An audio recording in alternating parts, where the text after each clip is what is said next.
There have been many new developments on the front line. While the intensive attacks of the Russian army in the Avdiivka region continue, the Ukrainian army is putting up a strong resistance in this region. The Russian army could not fight the strong Ukrainian defense in the northern direction any longer and wanted to try its luck there by moving towards the south. We will see how the Ukrainian army will react to Russia's change of strategy. The Ukrainian army reported that several Russian attacks were repelled in Avdiivka. Russian attacks in the Stepove region were repelled by Ukrainian troops.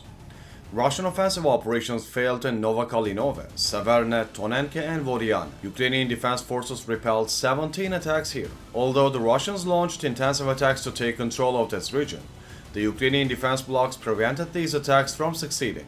A large number of Russian troops were neutralized in the region. Ukrainian drones in the region are also destroying Russian shelters and warehouses. In addition, the Ukrainian army continues its air operations in the Avdiivka region. Ukrainian air defense systems continue to be effective in the region. The Russian army lost another Su-25 fighter jet in this region and became the 8th fighter jet lost over Avdiivka. On 16 of November, intense clashes continued in the Bakhmut direction. The Ukrainian army announced that it repelled 12 Russian attacks near Bohdanivka, Ivanivska and Klishivka. While the Russian army continues its intensive attacks in Avdiivka, it also continues its counter-offensive operations in the Bakhmut region. Russia does not give up Bakhmut, but counter-attack operations in the region are not successful.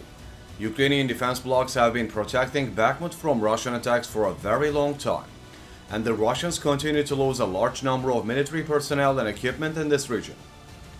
In the latest unsuccessful Russian offensive, Russian military personnel and equipment were neutralized. The Russians launched unsuccessful attacks in the Marinka and Novokalynove regions, and Ukrainian troops repelled 20 Russian attacks.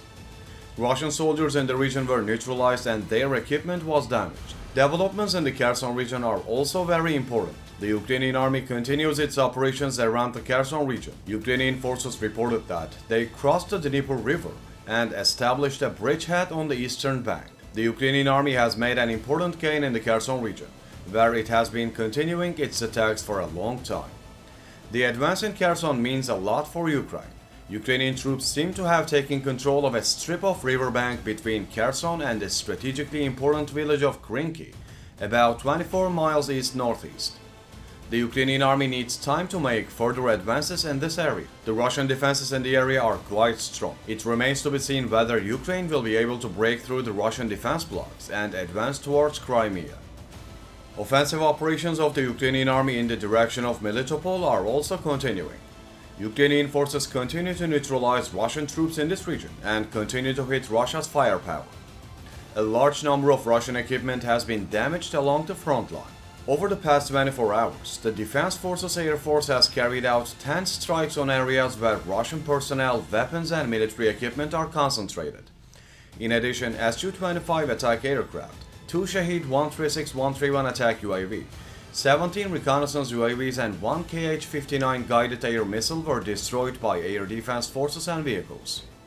The units of the missile forces hit 6 areas of concentration of personnel, weapons and military equipment, a checkpoint, 17 artillery pieces in firing positions, 3 anti-aircraft defenses and a Russian fuel and oil depot was hit.